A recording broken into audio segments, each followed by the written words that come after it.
Et c'est l'heure de l'édito politique de Karl Meeus, rédacteur en chef du Figaro Magazine. Bonjour Karl. Bonjour Sébastien. Alors ce matin, vous voulez nous parler des Jeux Olympiques, mais pas côté sportif, plutôt côté politique, puisque du président de la République à la présidente de la région Île-de-France, sans oublier la maire de Paris, tous sont omniprésents médiatiquement. Mais pourquoi le sont-ils à ce point ? Parce que les politiques cherchent à récupérer un peu de la bonne image des sportifs et de leurs exploits. En outre, les trois que vous avez cités, Emmanuel Macron, Valérie Pécresse et Anne Hidalgo, se sont battus pour décrocher et organiser les Jeux Olympiques à Paris en 2024. Il était donc logique qu'ils veuillent en retirer des bénéfices pour leur image. On se souvient de Jacques Chirac et Lionel Jospin pendant la Coupe du Monde de football de 1998 organisée en France. Le président avait réussi à éclipser son Premier ministre de cohabitation, notamment parce que c'était lui qui avait remis la Coupe du Monde au capitaine de l'équipe de France, Didier Deschamps. On n'a pas non plus oublié la façon dont Emmanuel Macron avait fêté la victoire des Bleus en Russie en 2018 et puis 4 ans plus tard avait consolé Kylian Mbappé sur la pelouse après la défaite de l'Argentine face à l'Argentine au Qatar.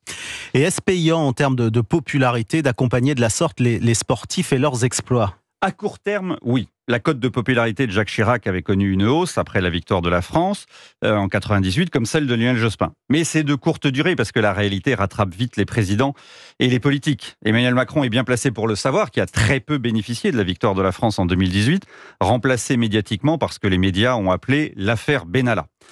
D'ailleurs, en dehors de la déclaration d'ouverture des Jeux ce soir, Emmanuel Macron avait prévu d'être assez discret. Il assistera à des compétitions, mais selon ce que nous dit l'Élysée, il ne devrait pas en faire trop. Ils évoquent une présence impressionniste, faite d'aller-retour entre Paris et son lieu habituel de vacances, le fort de Brégançon. Il faut dire que le président a fait ce qu'il fallait cette semaine. Outre les visites aux sportifs, il y a eu un déjeuner à l'Élysée avec les chefs d'entreprise du monde entier hier, le sommet puis le dîner du CIO, toujours hier, et surtout l'obtention des Jeux d'hiver pour les Alpes françaises en 2030. Pour Renaud Muselier, le président de la région Sud, où se tiendront une partie des compétitions, c'est grâce à l'engagement du président de la République que la France l'a emporté. Il a bien observé d'ailleurs Emmanuel Macron pendant cette période, et ce fidèle chiracien s'est rappelé la façon dont l'ancien président avait réussi à revenir en grâce après la dissolution ratée de 1997. Il a retrouvé du Chirac en Macron. Mais est-ce que ça peut être efficace pour Emmanuel Macron de faire du Chirac, comme le dit Renaud Muselier ? Écoutez, en tout cas, Sébastien, ça a réussi à son prédécesseur. Emmanuel Macron doit donc faire deux choses en priorité. Apaiser et recoudre. Oui, recoudre les liens déchirés avec ses amis. C'est ce qu'il s'emploie à faire ces derniers jours. La tâche est immense. Et en parallèle, il doit aussi apaiser, parce que c'est ce que veulent en priorité les Français. Une étude ELAB, publiée hier pour BFM, montrait que 59% des Français étaient favorables à une trêve politique.